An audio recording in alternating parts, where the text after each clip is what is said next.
Alrighty, guys, here we are. We are with the big man, Jules himself, coach at FSC Fremantle, sometimes at Wembley when he can be bothered leading Fremantle.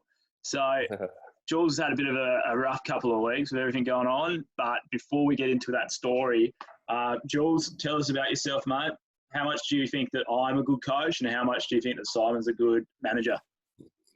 Both excellent coaches and managers. But yeah, about myself, my name's Jules. For anyone that hasn't met me, I've been working with FSC for about 18 months, mostly at Freo, like Ryan said, because I live basically across the road, so that makes things easy. I did my uni prac with the boys when they only had one gym. That would have been 2 years ago, and then hung around after my prac was over, and I'm glad I did, because they finally gave me a job after 6 months of hustling, and the rest is history. Yeah, yeah, it was actually, yeah, you would be our longest ever employee. Wow, really? Yeah, well, you've not got that much competition. You got Nick as a competition for that. So, yeah. You know. How long was Jess around for? Did she make a year? Oh, or? no, Jess was probably, I don't know, it'd be close between you and Jess, but you were around when Jess was around as well. So like you wouldn't have started much after Jess. Yeah, no, I don't think so. I think mate, you're definitely the longest, like the one who's hung around the longest. The person who's managed to hang out with me enough to not like get sick of me and not piss Simon off enough, so he just gets rid of you.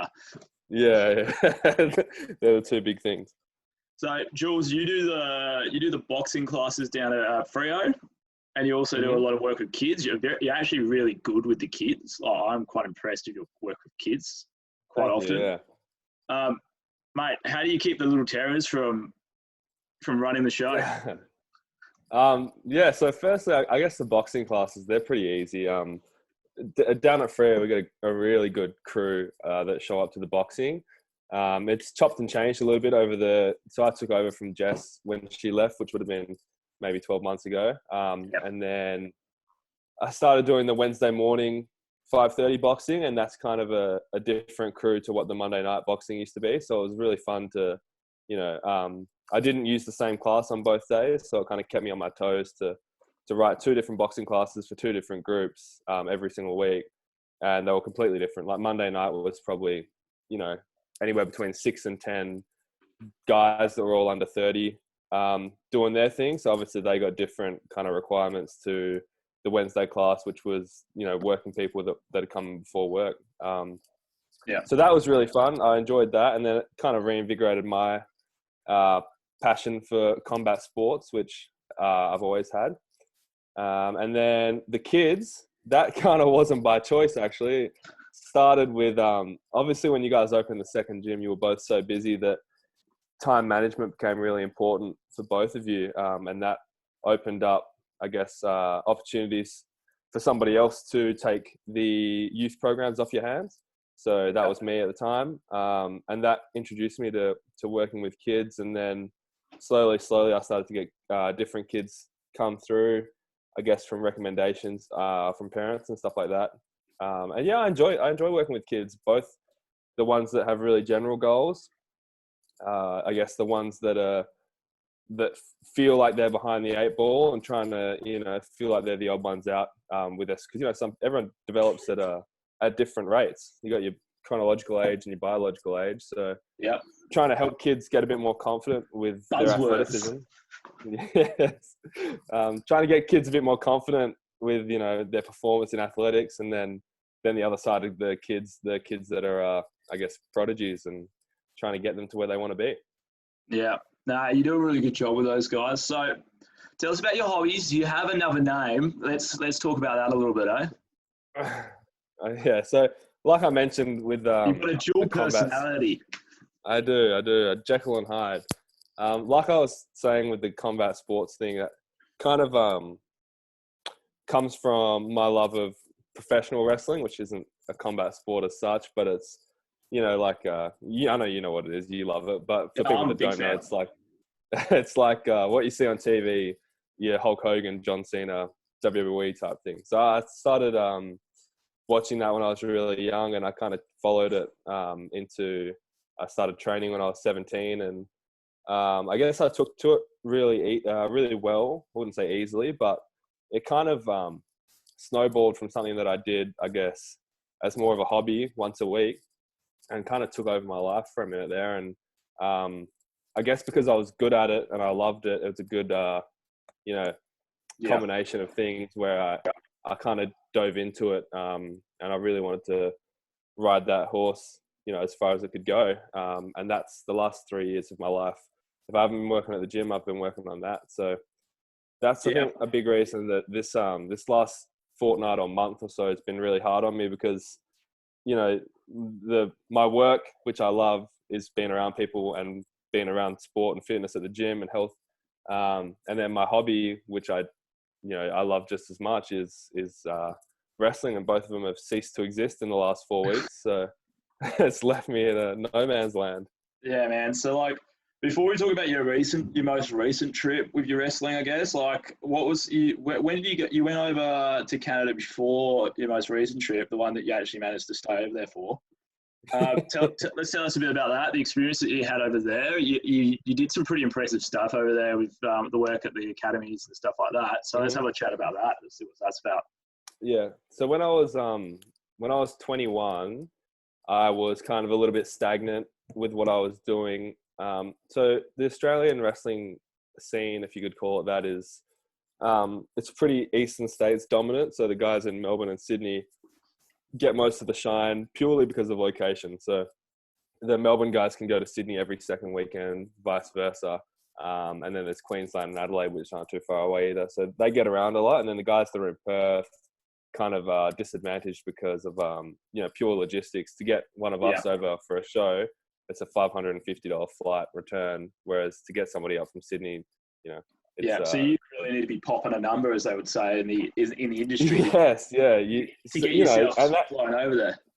That's exactly right, and it's hard to move numbers and stuff at this level when there's only such a select fan base. Anyway, that led me to start spinning my wheels for it a little bit, and I don't know if it's my personality, but when I'm not doing well at stuff, I get really frustrated really quickly, which is bad. And I've seen that quality in a lot of athletes that either you, Simon, myself, or Adam coaches as well. So it's funny to see that manifest in other people, because it's really unhealthy.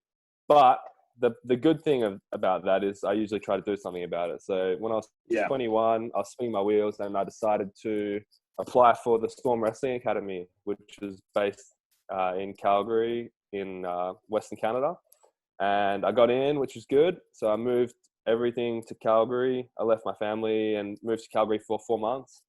I trained every day, Monday to Friday. I had no secondary job. It was just basically full-time wrestling for 4 months. So we'd train Monday to Friday all day with Lance Storm, who's basically he's the best wrestling coach in the world, I think, pretty undoubtedly. Yeah, he's definitely high up on the scene. Like whenever you, if you listen to any wrestling podcast, they always, if it comes back to training, Lance Storm always kind of pops up, doesn't he? Yeah, he does.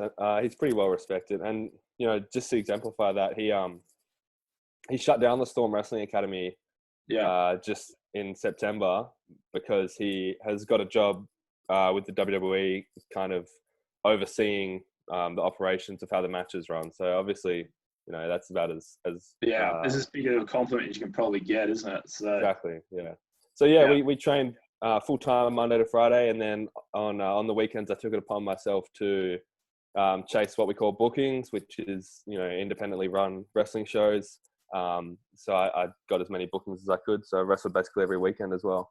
And then that the Storm Wrestling Academy program was 14 weeks. That ended. So I stayed in Canada another couple of weeks, and I came home. Yeah.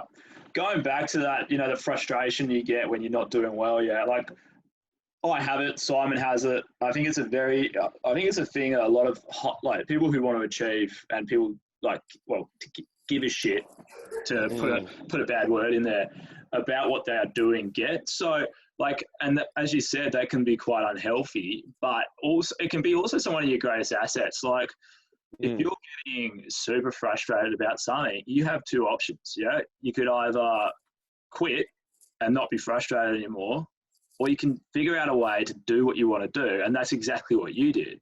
You went, all right, this isn't working for me right now. What can I do? What are my options?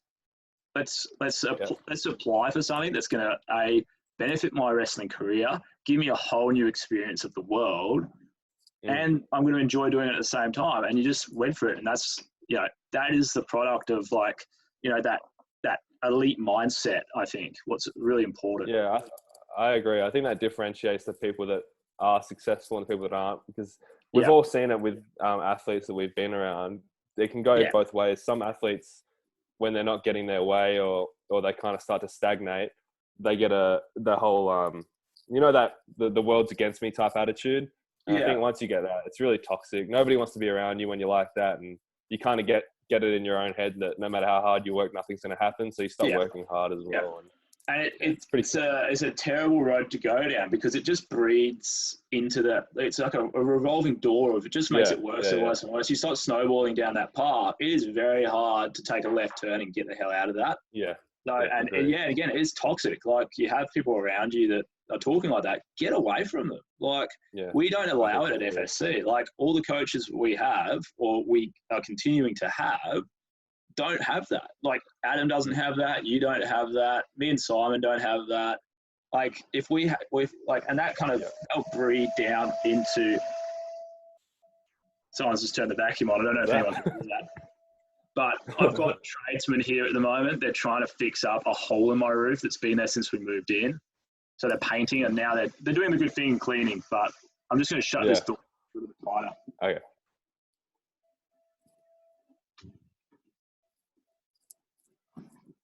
No idea if that did anything or not, but it's not going to. I've been wanting to shut that door for a while. It's been banging around. But anyway, no one at FSC has that. And if we allowed people to have that, that trickles down into our membership base and into our client base and the broader community that we have influence with. Like, so we're not about that. And we are, like, when people start talking like that on gym floor, like if members have that mindset, I quite often go over to them, have a chat, and that's where the value of coaching comes in, where we can have a chat to them and say, well, why are you thinking this way? Oh, you're wigging out on me. Oh, no. Hang on. Better? We better? Yeah, you kind of are spazzing out a little bit. Yeah, I can hear you again. It's all good? Yeah, all good. Yeah. Sweet. That is the cave that I live in. This place, man, I can't wait to get out. But anyway, continuing on, like, it's the value of our style of, we are coaches, we are not trainers. When we see someone with a mindset issue, it is our job to kind of help them get through that and try and flip that mindset to a positive outcome, because that's how you get results at the end of the day. You know, like, you don't get results. It's a part of our job that, it's part of our job that, I guess it's not, even in the degree that I did, it wasn't really spoken about much, is, kind of guiding athletes and just general population people mentally through roadblocks, because the only consistent thing on a fitness journey is that, there's going to be roadblocks. You're going to get injured, you're going to get sick, you're going to, the world is going to throw a million things in your face to try and stop you getting the results that you want. It could be your friendship group, it could be your parents, it could be your girlfriend, it could be just life. Like, things happen in life and people get hurt just doing stuff. People get hurt in the gym, people get hurt during sport, people get hurt at work, like all these things. And if you have a mindset that this is all happening to me because it just happens to me, rather than, okay, this has happened to me, what is the opportunity that now presents itself? Like, you're going to fail every time unless you have that mindset of, let's go get this. Like, this is what's happened. Let's go. Yeah, I agree. Now, very applicable to right now. Yeah, I agree. Anyway, we're talking about wrestling, weren't we? There you go again. The cave. Say again? We were talking about wrestling, weren't we? Yes. Okay, let's go back to wrestling. Talk about wrestling again. So you're over there with Lance, having a GL time. You got some bookings, and you came back. So what happened when you came back? So I came back at the start of 2017. When I got home, what did I do? I went back to EPW, which is my home base in Perth. Yeah. I wrestled there basically, every month that they have their shows. I wrestled there for the whole year. Toward the end of the year, I think, I'm not good with dates, but somewhere in 2017, there was I got invited to try out for New Japan Pro Wrestling, which is I guess the world number 2, second only to the WWE. So that I did a little training block for that, and I did that tryout. That went well. Tryouts in wrestling aren't like tryouts for they're not like trials for a sport where the person that does the best wins. Tryouts for wrestling are a lot more of a kind of, we want to see everyone do their thing. We want to make a file on everybody, and then we're gonna, if we need somebody that fits the bill, we'll come back. So it's tryouts are more of an investment. So it's more like a screening process. It's like, okay, here's the talent that's been doing stuff that we like the look of. Let's see what they're like in person, and so we can file that for when we need that person. Exactly. Yeah. So it's more of an investment as opposed to a tryout. So I did that, and then 2018 I did bits and pieces all around Perth, and then 2019 the same thing. 2019 I did a strange little WWE tryout that, I don't know, they told me not to talk about it, but it's been a while. I'm sure I'm allowed to. I was just saying, I'm allowed to talk about that. I didn't want to bring it up. I think so. I won't it's dive a private into details, Facebook group. Triple H is not on this group. He can be on this group, but he's not. So yeah, they just they brought us over to Melbourne, and it was essentially the same thing. They just wanted to have a look at everybody, and then they wanted us to see how things work. I guess at the top level. So that was a good experience as well. And that led me to for all the members that were thinking, like, just going back on that, for all the members that we said, oh, Jules is sick for this week, that's where he went. He wasn't sick. Is that what you said? We weren't allowed to say anything. Yeah, I don't know. I felt like it was it was a strange little thing where they said you can't talk about it. I felt like I was in the secret society or something, but. Man, for me and Simon, we were both sitting there like, man, we really hope he gets the gig, but we are absolutely screwed if he gets the gig, man. That was pre-Adam. Was that pre-Adam? Yeah. Adam wasn't around. I don't think Adam was around there. We were looking, like, that was when we were actually, because that was just before Wembley opened, I think. Or it might have been around time. Yeah, I think so. Like that. But Wembley took a year to open, so it's a really broad time frame. But we were like sitting there like, oh my God, we hope, for you, we were like, oh man, we really hope you get this. Yeah. Or you at least get like put into it. And then we're just like, if he gets it, we're staffed, man. Like, we just opened a second gym. Yeah, I get it. But anyway, let's timing is everything. Yeah, it's just one of those things, man. Every time we move forward, it's like something happens. But that's what happens. I know. That's life. So that led me to, in 2019, the last half of last year, I probably started to piece everything, all the pieces of the puzzle together, because wrestling's not it's not solely sport and it's not solely art. It's somewhere in the middle. And I think I started to kind of piece the puzzle together, and I probably did the best work of my career, if you want to call it that, in the last 6 months of last year. Yeah. And that kind of led to the decision of, I'm 25, so I'm not old by any stretch of the imagination, but, in show business and sport kind of realm, 25 is the kind of time you want to shoot your shot. So that led to the decision of me and my partner. We decided to move to Canada so I could give myself kind of 6 to 12 months to really give it everything I had, and then if I came back and nothing happened, I was fine with that. And then I could die saying that at least I gave it a go, and that would be that. But as we know, it didn't exactly work out that way. Is Stella there? She's in this house, but I think she could be napping. I don't know. Or watching a movie. Oh, I was going to say, Stella, get Stella on.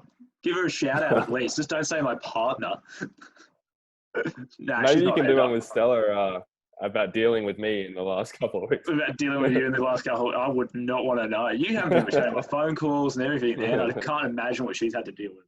So, we're there now. Let's talk about it. let's talk about it. This trip that you said to us was only going to be like 3 to 6 months, not 6 to 12 months, but we already knew It that. changed. It changed every day. Let's talk about it. Yeah, so I guess. So it's kind of a long story. I'll go back to the start. So Stella, my partner, is a nurse, and she applied for an international nursing license because something we had always wanted to do was to live abroad and work abroad just for a little bit. It's funny, you said before when I can be bothered leaving Freo, and you were saying it as a joke, but I don't leave Freo. I went to primary school in East Fremantle. I went to high school in Fremantle. I went to uni in Fremantle. So people who are in Fremantle don't leave Fremantle. No, we're inbred people. So I always wanted to, settle down eventually here in Fair. But we did want to just see a bit of the world before we decided to do that. So she applied for international nursing license. That started to, the wheels went into motion with that. And then I started to hit up some of my old contacts. And luckily for me, my contacts that I made in Canada had actually dispersed, which is good because they had ended up all over the country in all sorts of different wrestling roles. So I hit everybody up. I kind of tested the waters to what opportunities would be out there for me, and it ended up being quite a few. So then I spoke to the guys at EPW who are like, they kind of guide me through. They're like Simon and Ryan to the swimmers. The EPW is that to me. So they told me that the same thing I said to you. They told me it was kind of now or never. I'd gotten probably as much of a name value in Perth as I could get. So I kind of set my mind on it. And then we applied for visas. We both got working visas. And we decided to go. So we didn't actually decide that far in advance, which I'm sure you and Simo weren't too happy about. You gave us a lot of notice, though, that you were thinking about it. What was the main thing? Yeah. Like, as soon as you started thinking about it, you told us. But it took us probably about 6 months to get out of you how long you might be waiting for. Yeah. So we decided to leave on March 13th of this year. So the wheels went into motion. So I finished up at EPW and we had a big kind of goodbye ceremony thing for me. And I said goodbye to all my mates, all my family. Stopped working at FSC, which was hard because I guess like that was the job that was like the best employment wise. That was the best case scenario that I could have had. I never felt like I was going to work. And you guys were good to me in the sense that you were fully supportive of what I did externally from work. So I said goodbye to you guys. Nice note on the whiteboard as well. I did leave a nice note on the whiteboard. And then, so that was that. We packed our stuff and we were set to go for an extended period. I even released a little Julian Waters Coming to Canada graphic, and it actually did pretty well. I got a bunch of attention from people that said they'd heard of me, and they definitely hadn't. But I guess it was a good graphic that, must have impressed.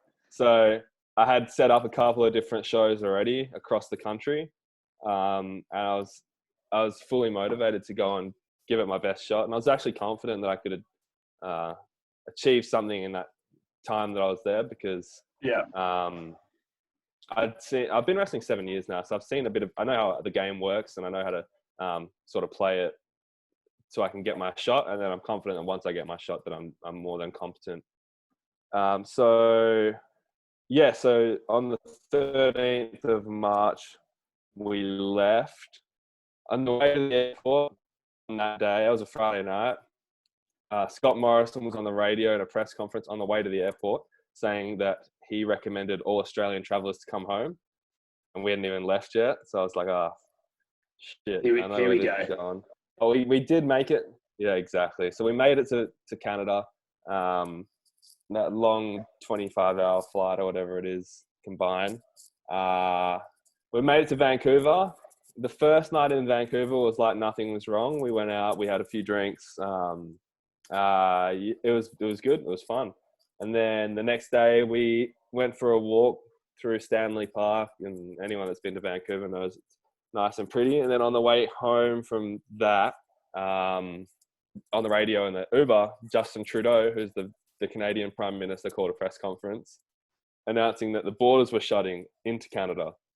So he beat the border closure by 1 day.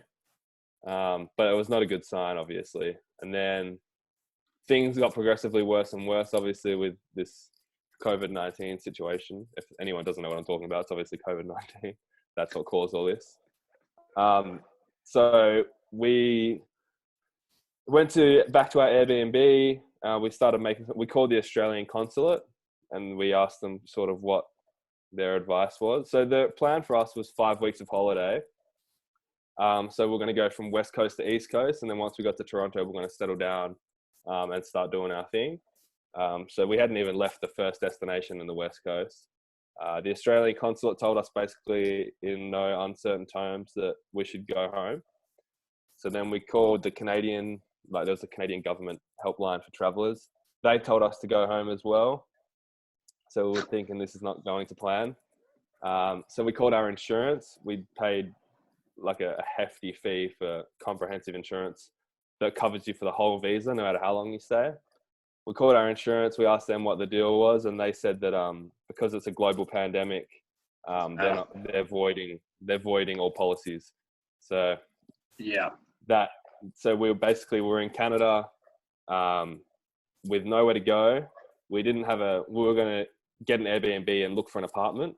So we're basically homeless. We didn't have an apartment. The jobs that we were looking to get into when we got to Toronto had all basically stopped running. The city was in lockdown. There was nowhere to go. And our insurance was voided. So it basically left us no choice but to come home 3 days later. From our 6-month to 12-month journey, we lasted 3 days. So we got back to Perth almost 2 weeks ago and went into quarantine, and that ends on Saturday. And then you're free to not go anywhere.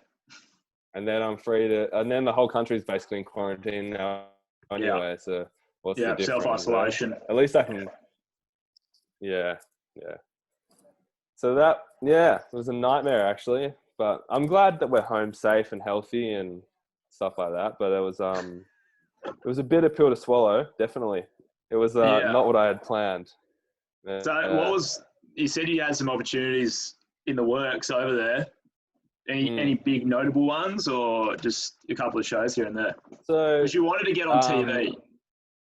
Yes, I did. So basically, I'll tiptoe around answering the question clearly, just in case it comes back around. But I had sorted independent shows from a couple of them across the country, which are always good to get your name out of there. One of them was quite a notable independent company, which would have been very good for my career, and they seeked me out. So they were obviously interested. And then the idea was in Toronto, there's another major wrestling company that's on TV. And they film their TV out of Toronto, and there's a wrestling academy there that's sort of affiliated. So the plan was to go to that academy and try and work my magic. And then furthermore, I have some contacts down in the States who work for a notable wrestling company as well. I'm not naming any of them. And then I'll tell you off the camera, but I was going to go down and stay there and try and get in front of the right people there as well. So that was the plan. Oh man. This is all going to blow over at some point. The world is still going to be there. As you said, you're 25, yeah? So realistically, in terms of wrestling, you're still baby. Yeah, I'm young. But I am young. And assuming this blows over in the next 12 months, it's not going to be a massive deal. But it's just, it was definitely hard mentally to swallow. It was probably the first time in my life that I've felt truly like helpless in my situation. You know what I mean? Yeah. Usually, no matter, you and Simo know, because I'm not naturally academically smart. Like book wise, I struggle a little bit. Nah, you're like me. I am like you, like that. Yeah. Yeah. Like application of theories and stuff I love, and I love the coaching side of it, but you know, academically I'm not gifted like that. And so in uni I had a lot of, you know, tribulations, ups and downs trying to get through that degree. But realistically, I was always in control of my own situation, because if I really, really wanted to achieve things at uni, I could have, because I could have put more time in. I could have shifted around my life and given myself the best shot. But with this, man, there's nothing I could have done. So exactly right. So it's a thing that's come up a lot with me when I'm talking to people. Like at this point, like there's nothing anyone can do about this situation you're in, apart from kind of take it in and go, okay, well, it sucks for everyone, so everyone's in this boat, and try and make the best out of it. Like it's anything that's completely out of your control isn't your fault. And there's a lot of people self-blaming at the moment, thinking that it's their fault. And I think that's a really bad way to be thinking about this, because like at the end of the day, you didn't bring the coronavirus into Canada and shut the whole country down. No.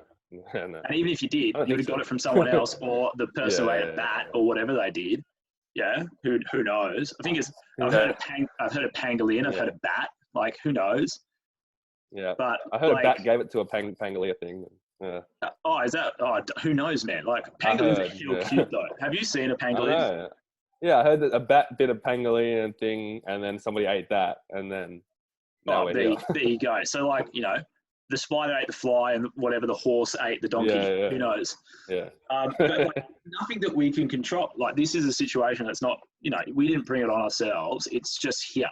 Okay, so we just got to do what we can. There's no point blaming yourself for it. Like, it is what it is. You know, it's out of your control. Don't worry about it too much. Just do that, and that's it. You know, obviously, like, emotionally, I'm gutted, but I can accept the fact that there's nothing I could have done anyway. I actually, when I was coming home, I messaged, Adam messaged me, I messaged him back, and I was a bit worried as to how, like, you and Simo were going to go with it, because, like, you'd finally, I think it was only 2 weeks before we were all lamenting how far the gym had come, and then just like that, I feel like everything changed.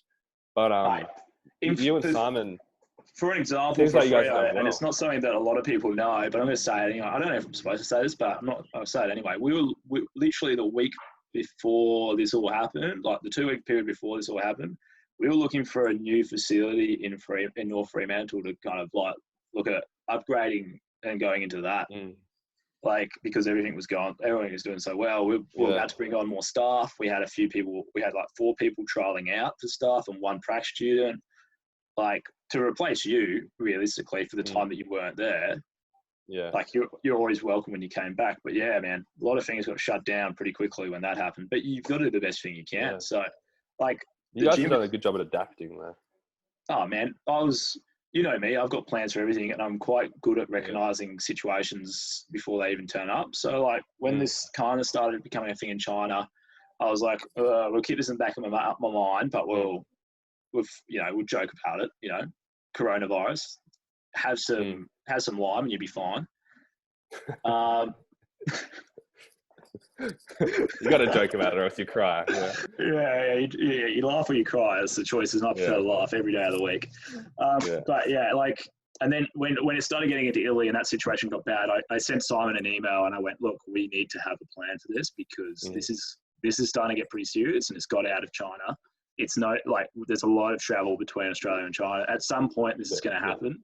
Like, and if it doesn't, at least we had a plan for it and we didn't have to worry about it too much. But so we kind of had everything already rolling into preparation. Obviously, we didn't realize it would be this big, but we had enough in place that every time something got worse, we can kind of deal with it. I think I did a video on here on this support group a couple of weeks ago where I said sorry to everyone because I'd been so distant and not really myself. After literally, that was the day that we kind of like, as soon as I did that video, I rang Simon and said, look, mate, like, we're in a shit situation right now, but everyone is. So we've got to do the best thing we can, and that's help people. So that's why this FSC members page, what this was originally, then turned into a support page, and it became open to anyone. Because at this stage, we just got to help people. Like, there's a lot of people losing their jobs and stuff, and that's not cool. The government's giving a lot of subsidies out, but that's not going to help everyone. You know, like, no. So Yeah, you just got to you're help right. everyone as much as you can. Prioritizing your health is the number one thing that everyone should be focused on. Mm. And at the end of the day, we are the best people for that job because this is our job. Our job is making Mhm. people healthier.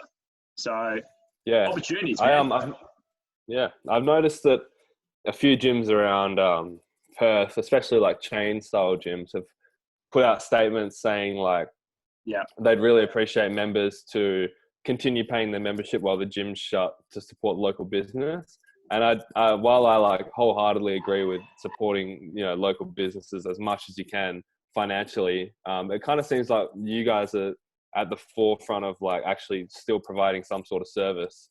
yeah. Um, and like Like, actually trying, it seems like we are trying to like still trying to offer a premium service as opposed to just asking people to support us yeah, for no just reason. to hang on and like Yeah. pay us for 6 months for not a lot. Mm. Like, for us, we thought about how could we make this even better. Yeah. And seeing people post that like the shit they have around the house and asking you guys what Yeah, they can do with it. It's just like it's man, good. there's It's been some really, inspirational. really cool things, man. Like Allison Haas has been the best at it. Those guys have been so good. Like they just filled like a load of buckets of sand and just weighed them and went, this Yeah. weighs this much. Let's do some deadlifts. And I was like, you guys, Yeah. like they did that before, like they self isolated before we were even closed. So that Yeah. like they were even far in front of us. What was Good really on them, crazy to see. definitely. Yeah. All right, Yeah. let's spin this a little bit. What are you doing now? What's training like for Julian Ward? All right. So to That's be his completely wrestling honest, name, by the way, Julian Ward. It's just yeah, easier for yeah. me to pronounce than his actual name. Yeah, definitely. The first week we got back, I'm going to keep it 100% honest. I was angry and sad. And I reckon I must have drunk like 2 cartons of beer, eaten like a dog, and not even looked at a weight. I don't reckon I could have lifted my body weight at that point. But in the last few days, I've got back into it. There's a thing called, and this is actually a good challenge for everybody out there. There's a thing called the Gotch Bible. So Carl Gotch was an old wrestling guru guy, and he created this combat sport specific conditioning circuit. Everyone's seen some kind of variation of it, but his is the best. It's a deck of cards, right? And then everything is a value. So spades are squats and diamonds are push-ups or whatever it is. I've been doing his specific variation of that. I'm sure this is going in the group, so I can link where I get Man, all just my link it in. information Yeah. about it from. So I've been trying to do the Gotch Bible deck of cards every single day. The old wrestling rule is you're not in your peak condition until you can double value everything in the whole deck. So that's what I've been trying to work towards. I'm getting there slowly. And then for some I reason, love that wrestling mindset. It's all about reps, isn't it? Like, yeah, it's like pure, and you know, and you and the boys know that that's not how I train usually. Like a full conditioning based thing. That's not how I train at you're all. a 2 to 4 reps guy.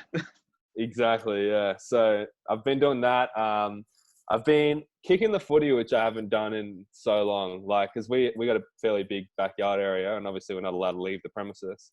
So little like a kick of the footy for an hour a day, is keeping me sane. I haven't done that in a long time. It's been satisfying. And then for some reason, my dad, who's a 55-year-old small Italian man, has had a bench press for 30 years. So I can still bench and I can take the So I bar off and decided do that he curls. was going to get the dust off it, get all the boxes on it. It's been like kind of had Yeah. to sit on it, and it's time, man. It's all you're doing is benching. So I'm basically just benching and doing conditioning. So like nothing new. Essentially, yeah. We've got a pull-up bar here as well, but you've seen me do pull-ups. Yeah, and you're then not a pull-up dude. No, I'm not a pull-up king, but it's been good. I've been probably working on mobility more than I ever have before. Awesome. And I've been working through these knots in my shoulder that you and Annika have been. Annika would be so proud of me. So I've been doing I saw Annika's, was it a neck mobility? What did she upload the other day? How much I does that watched hurt, man? Does that hurt you? That was that was good. Yeah, it does. It makes me cry. Yeah, it's shocking. I thought it was just me because for people that don't know, like my trap and everything had locked up really bad on the left side of my neck, and my shoulder was all jacked up. And Annika was not happy when she saw the lack of Annika attention. Annika came to do a PD with the boys and show us some like orthopedic assessments and take us through what that means and stuff like that. Not so we could diagnose, but so we could recognise potential issues, so we knew when to refer out and when it wasn't so bad.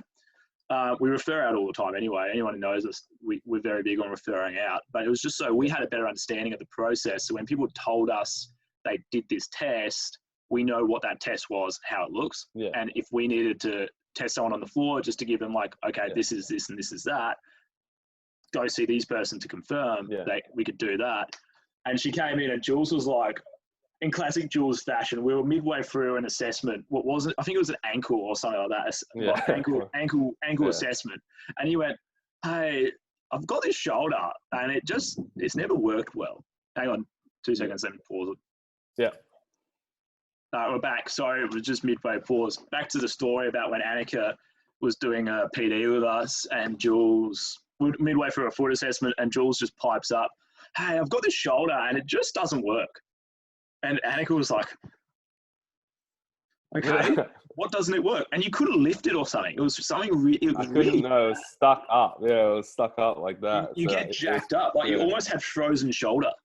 Yeah, basically, yeah. And she was like, how long you had that for? He's like, you're like, oh, a year? Me and Simon just standing there just like, what the hell's wrong with you? Yeah, you can't unsee it as well. But yeah, that video that Annika did actually helped. I've been doing that and it looks like, I thought it just hurt me because my like shoulder and trap problems, but I guess if it hurts you too, then it must hurt everybody. Oh, it hurts me too, but we're not good examples of people that have, you know, we're physically strong and stuff like that, but like our bodies have been pretty beat up over the year. Over the years, like you with your wrestling, me with my swimming and, you know, stuff like that, and just being an idiot really, like, body's been beaten up. So my spine's not really an example of anything too flash. Annika doesn't. She just doesn't. Like, she's like, oh, it feels a little bit tight. I'm just like, and she's not a mobile person either. Like, anyone who's seen Annika try to do stuff, she's not very coordinated, not very mobile. Like, she's fine. So, you know, just self-help, I guess. But that's been a big benefit of being home more. Is just you got time. I got time to work through stuff that has been bothering me for a while. And to be honest, I think people always have time. It's just what you make time for. But now there's no excuses because I've, you know, if I sleep for 8 hours a night, which I'm doing for the first time in years anyway, sleep for 8 hours a night, and then that leaves me the rest of the day, 16 hours or whatever it is. Yeah. And if you're getting more than 8 hours sleep a night, you're just lazy. Yeah, no, 8's good for me. I'm used to 5, so 8's good. Yeah, well, 8's optimal. Like a lot of well, you know, everyone's seen those research, or anyone in fitness has seen those research graphs where it's like, you know, 5 hours percentage of injury, 6 gets a little bit shorter, 7 is about here, and then 8 is like really drops down, and after 8 it's really low. So you know, it's super important. Yeah. Has Simon been sleeping? You're taking time to look after yourself. Yeah. That's positive. Has Simo been sleeping? Oh, mate, you have to ask Simo that. I don't see him anymore, man. Because we self-isolate. Because since this week, I haven't seen Simon for the week. I've seen him over Zoom calls, but that's about it. Anyway, we're getting off topic. Back to your what's your top 5 training tips for home? Oh, top 5 training tips. This isn't a setup thing, by the way. Ryan didn't give me this question before. Nah, I literally just dropped this on him. Well, first and foremost is the sleep thing, because since I've been getting 8 hours, I haven't napped in the 2 weeks we've been here, which is good because, you know, naps are funny. I don't really react too well to naps. I get real groggy after. Getting 8 hours a night has been epic. You know, and that has had a follow-on effect of, like, I get my 8 hours of sleep. I have 1 coffee. Maybe 2, but 9 times out of 10, 1 coffee, where it used to be, you know, 3, 4 a day sometimes.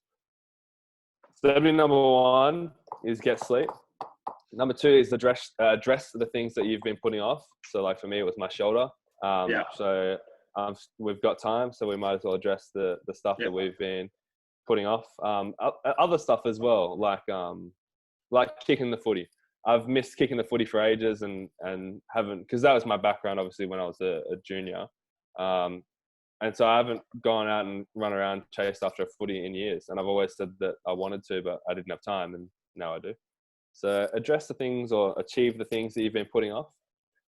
Number 3 would be don't stop bench pressing. That's number 3. That's vital. Keep that bench strong, boys.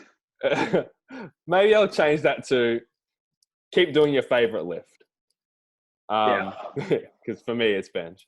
All right, 2 more. Oh, drink water. Dude, since I've been home, I get up, I have a coffee, maybe with dinner I'll have a glass of wine or something. And I realized, because I haven't been traditionally going to the gym with my water bottle, or I haven't been going for a run with my water bottle, I was forgetting to drink water for the first 3 days.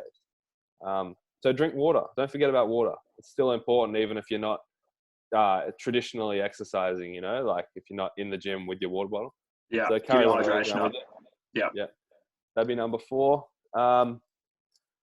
And then I think number 5, which it's not really a training tip, but more so just with everything you do to fill your days. Because like I said, I've been doing this for like 2 full weeks, whereas most people would probably be a couple of days in, I guess, since it really started locking down, maybe a week.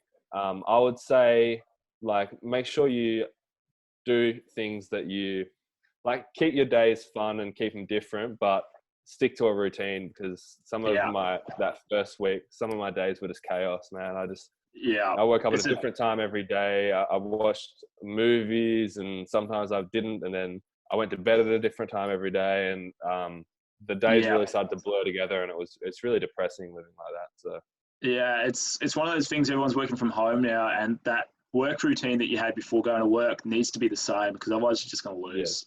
You lose time, you lose efficiency, and you just go all over the place. Something else pops up, and you can do that instead.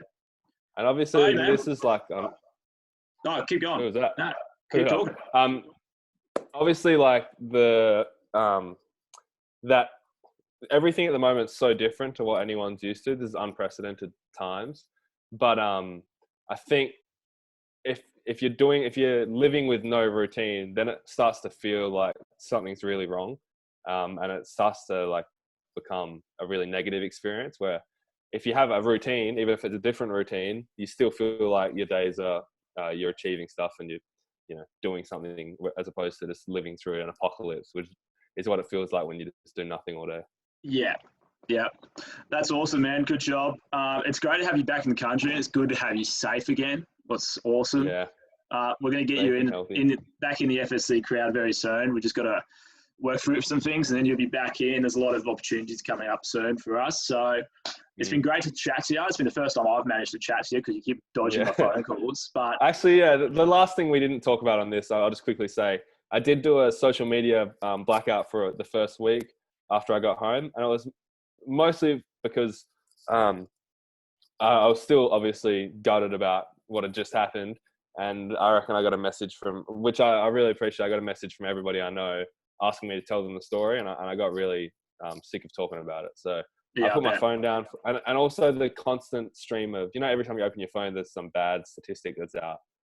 So I put my phone away for a week, and if you need to do that, and say, it's good for you, man. Maybe once a day log onto your computer and actually go to like the World Health Organization, see what's important and the new statistics, so you're updated, and then just shut it and do other stuff.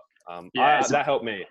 Yeah, big thing that I've been kind of telling people is look at the important stuff. Yeah, like address from the Prime Minister, the State Premier, World Health, and that's about it. Like, you don't need any more information on this stuff that isn't that stuff, because otherwise it's just going to make you feel bad. So just get the facts. Yeah, get the facts from those resources, because they're the only ones that are going to affect you, really. And then switch it off, man. It's a great time to switch stuff off. Speaking of switching off, we've got to bail out because, time's running out. I've got a million other things to do today. Not saying that this is not the best part of my day, because it is, because you're, seeing another pretty beard on the computer is always good. Yeah. Look at that thing. Look at it. So, guys, thanks for listening today. It's been great chatting with Jules. He'll be around on the FSC group page. He's going to drop a link for that. What was it again? The Gotch Bible.